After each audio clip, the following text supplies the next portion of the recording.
Details చూద్దాం. నేడు కల్తీ న్యాయ వ్యవహారంలో కేంద్రం సిట్ టీం ప్రకటించనున్నట్లు తెలుస్తోంది. వినీత్ బ్రిజ్లాల్, సర్వశ్రేష్ఠ త్రిపాఠి, శ్రీకాంత్, పిహెచ్డి రామకృష్ణ పేర్లను పరిశీలించనున్నారు. కల్తీ న్యాయ సరఫరాపై వివరణ ఇవ్వాలని ఏఆర్ డైరీకి కేంద్ర ఆరోగ్య శాఖ నోటీసులు ఇవ్వనున్నట్లుగా తెలుస్తోంది. FSSAI నివేదిక వచ్చాక కేంద్రం తదుపరి చర్యలు తీసుకోనుంది.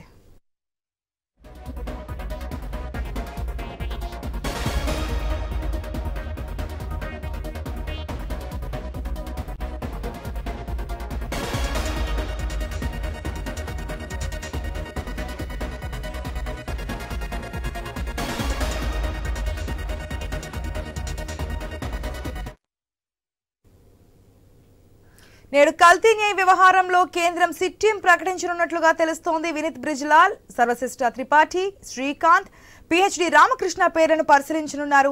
కల్తీ న్యాయ వ్యవహారంపై వివరణ ఇవ్వాలని ఏఆర్ డైరీకి కేంద్ర ఆరోగ్య శాఖ నోటీసులు ఇవ్వనున్నట్లు తెలుస్తోంది. FSSAI నివేదిక వచ్చాక కేంద్రం తదుపరి చర్యలు తీసుకోనుంది. దీనికి సంబంధించి పూర్తి అప్డేట్స్ మా ప్రతినిధి వర్మ ద్వారా తెలుసుకుందాం. వర్మ, తిరుమల లడ్డు వ్యవహారం రాజకీయ కోణంలో టర్న్ అయిన సిచ్యువేషన్ మనం చూస్తున్నాం. దీంట్లో వాస్తవాలు ఏంటి? ఎవరు దీంట్లో ఇన్వాల్వ్ అయి ఉన్నారు? అసలు దీంట్లో ఎంత మేరకు కల్తీ జరిగింది అన్ని వివరణ తెలుసుకోవడానికి సిట్ టీం ని వాళ్ళు ప్రకటించబోతున్నట్టు తెలుస్తుంది కదా, డీటెయిల్స్ ఏంటి? ఆశా, తిరుమల లడ్డు కల్తీ సంబంధించిన అంశంపైన ఇప్పటికీ ఏపీ ప్రభుత్వం సీరియస్ అయిన పరిస్థితి అయితే ఉంది. ముఖ్యమంత్రి మొన్న జరిగిన ప్రెస్ మీట్ లో దీంట్లో ఒక సిట్ టీం ఏర్పాటు చేస్తామని చెప్పి ఆయన ప్రకటించారు. ఐజీ స్థాయి అధికారిని ఆధ్వర్యంలో దీన్ని నియమిస్తామని చెప్పారు. ఇందులో భాగంగానే ఈ రోజు సిట్ టీము ప్రకటించే అవకాశం ఉంది. దీంట్లో ప్రధానంగా వినీత్ బ్రిజ్లాల్, సర్వశ్రేష్ఠ త్రిపాఠి లాంటి సీనియర్ అధికారుల ఆధ్వర్యంలో మిగతా మెంబర్లుగా శ్రీకాంత్, అలాగే పిహెచ్డి రామకృష్ణ వీళ్ళ పేర్లు కూడా పరిశీలనకు వస్తున్నట్లుగా తెలుస్తోంది.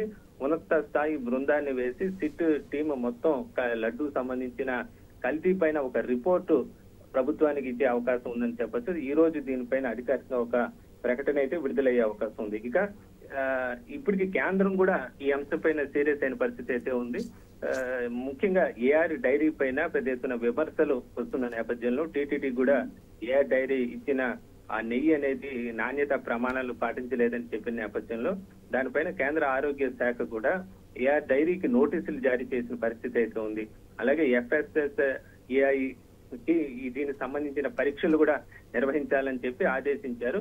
ఒకవేళ ఆ నివేదిక వచ్చిన తర్వాత కేంద్రం కూడా ఏఆర్ డైరీ పైన ఒక చర్య అయితే తీసుకునే అవకాశం ఉన్నట్టుగా తెలుస్తుంది. ప్రస్తుతం దీనిపైనే సర్వత్రా ఆసక్తిగా ఉందని చెప్పొచ్చు. టీటీడీ ఈవో శ్యామలరావు కూడా టీటీడీకి సరఫరా చేస్తున్న, అంటే గత ప్రభుత్వంలో ఏదైతే కాంట్రాక్ట్ 4 కంపెనీలు ఇచ్చారో అందులో 3 కంపెనీల నెయ్యి నాణ్యతగానే ఉంది. కానీ ఇదొకటి ఏఆర్ డైరీకి సంబంధించి నెయ్యి మాత్రం అందులో జంతు సంబంధమైన కొవ్వు అవశేషాలు కలిశాయని చెప్పి ఆయన ఏదైతే ప్రకటన చేశారో దాని తర్వాత దీన్ని బ్లాక్ లిస్ట్ లో కూడా ఏఆర్ డైరీని టీటీడీ పెట్టడం జరిగింది. దీంతో ఇప్పుడు కేంద్ర ప్రభుత్వం కూడా దీనిపైన విచారణ చేస్తున్న సందర్భంలో ఒకవేళ ఏఆర్ డైరీ నిజంగానే ఆ నెయ్యిలో ఒకవేళ ఇలాంటి పదార్థాలు ఉన్నాయని చెప్పి నివేదిక వస్తే స్పష్టంగా ఆ నెయ్యి పైన అలాగే ఫర్దర్ ఇంకేదైనా ఆ నెయ్యిని తీసుకున్న ఎవరైతే కాంట్రాక్ట్ పంపించారో సంబంధిత అధికారుల పైన కూడా చర్యలు తీసుకునే అవకాశం ఉంటుంది. ప్రస్తుతం సర్వత్రా దీనిపై నెయ్యి అంశం పైనే ప్రస్తుతం చర్చ జరుగుతున్న సమయంలో ఇది కీలకంగా కూడా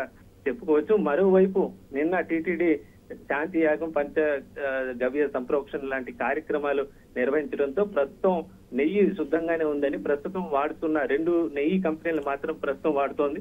అందులో కూడా ఆల్ఫా కంపెనీ, ఢిల్లీకి ఉత్తరాదికి సంబంధించిన ఆల్ఫా కంపెనీ ఒకటి, రెండోది అది 65% మొత్తం నెయ్యిలో 65% ఆ కంపెనీ వాడుతుంటే, రెండోది కర్ణాటక సంబంధించిన నందిని నెయ్యి. ప్రస్తుతం ఈ 2 నెయ్యిలనే టీటీడీ వినియోగిస్తోంది. తొందరలో మిగతా నెయ్యి కూడా ఉన్నత ప్రమాణాలు పాటించే విధంగా కాంట్రాక్ట్లు పిలుస్తాము. అలాగే FSSAI ఆధ్వర్యంలో తిరుమలలో వర్మ, ఇదే తిరుమల లడ్డూకి సంబంధించి సుప్రీంకోర్టు సిట్టింగ్ జడ్జిని ఒకసారి సిబిఐకి ఇవ్వాలని ఈ విధంగా పలు రకాల ఆరోపణలు వినిపిస్తున్నాయి. ఎందుకంటే కేంద్రం కూడా దీని మీద ఫుల్ ఫోకస్ పెట్టింది, కేంద్ర పెద్దలు కూడా స్పందిస్తూ ఉన్నారు, ఢిల్లీ వరకు వెళ్ళింది కాబట్టి. సో ఆ యాంగిల్లో చూసుకుంటే ఏ విధంగా ఉండబోతుంది అనుకోవచ్చు? ఇప్పటికే పిటిషన్ కూడా వేస్తున్నారు కదా. ప్రభుత్వం సిట్ ఏర్పాటు చేస్తామని చెప్తూ ఉంటే మరోవైపు మిగతా ప్రతిపక్షం వైసీపీ పార్టీ దీని మీద నమ్మకం లేదని వాళ్ళు చెప్తున్నారు. సిట్ టీము ముఖ్యమంత్రి ఎప్పటికే ప్రకటన చేసిన నేపథ్యంలో అదే రిపోర్టు సిట్ టీమ్ లో వస్తుంది, దాని మీద మాకు విశ్వాసం లేదంటూ వాళ్ళు సుప్రీంకోర్టును, హైకోర్టును కూడా ఆశ్రయించారు. ఇప్పటికే వైవి సుబ్బారెడ్డి హైకోర్టులో ఒక బిల్లు దాఖలు చేశారు. అది కూడా బుధవారం అంటే రేపు దాని విచారణకి ఏపీ హైకోర్టులో వచ్చే అవకాశం ఉంది. మరోవైపు నిన్న సుప్రీంకోర్టులోను కూడా 2 పిటిషన్లు వేశారు. ఒకటి వైసీపీ వేయగా, ఇంకొకటి సుబ్రహ్మణ్య స్వామి ఆయన వేయటం జరిగింది. ఇది ఒక కీలకమైన పరిణామంగా చెప్పుకోవచ్చు. గతంలో సుబ్రహ్మణ్య స్వామి అనేక సందర్భాల్లో కోర్టుల్లో ఆయన కేసులు వేశారు. గతంలో జయలలిత సంబంధించి కేసు గాని అనేక కేసులు, అది ఒక సంచలనాత్మకమైన కేసులుగా చెప్పుకోవచ్చు. ప్రస్తుతం ఆయన కూడా కేసు వేసిన పరిస్థితి అయితే ఉంది. దీనిపైన ఆయన కూడా తీవ్రమైన వ్యాఖ్యలు చేశారు. చంద్రబాబు చెప్పేవన్నీ అబద్ధాలు, నిరాధారంగా చెప్తున్నారంటూ కూడా ఆయన కూడా వ్యాఖ్యలు చేసిన నేపథ్యంలో ఒకవేళ ఈ కేసులు కనుక సుప్రీంకోర్టు స్వీకరిస్తే అది మరో మలుపు కూడా తిరిగే అవకాశం ఉంది. దీనిపైన అందరికీ నోటీసులు, అటు ఏపీ ప్రభుత్వానికి కానీ, డైరీ కంపెనీలకు, టీటీడీకి అన్నిటికీ కూడా న్యాయస్థానం నుంచి నోటీసులు వస్తాయి. వాళ్ళు దీనికి సంబంధించిన రిప్లైను, ఆధారాలు చూపించాల్సి ఉంటుంది. ఇప్పుడు ఏదైతే ఏపీ ప్రభుత్వం ఏదైతే పరీక్ష జరిపామని చెప్తుందో ఈ నెయ్యి పైన, ఆ నెయ్యి రిపోర్టులో ఎక్కడ కూడా ఏ డైరీ ప్రస్తావన లేదు కాబట్టి అది ఆ నివేదిక ఏదైతే ఇప్పుడు ఏపీ ప్రభుత్వం చెప్తున్న నివేదిక న్యాయస్థానాలకు లోబడి ఉండదన్న చర్చ కూడా జరుగుతుంది. ఎందుకంటే అది కేవలం టీటీడీ ఒక నెయ్యి శాంపుల్ పంపించింది.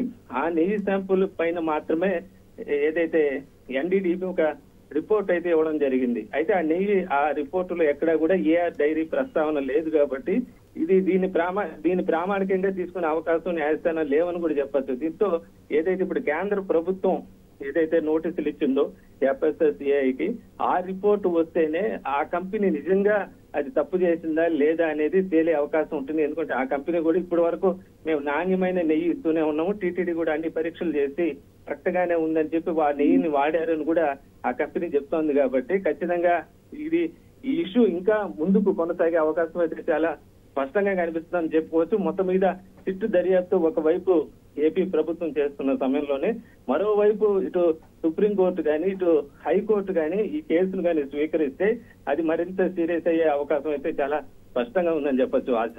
Right Varma, thanks for the update.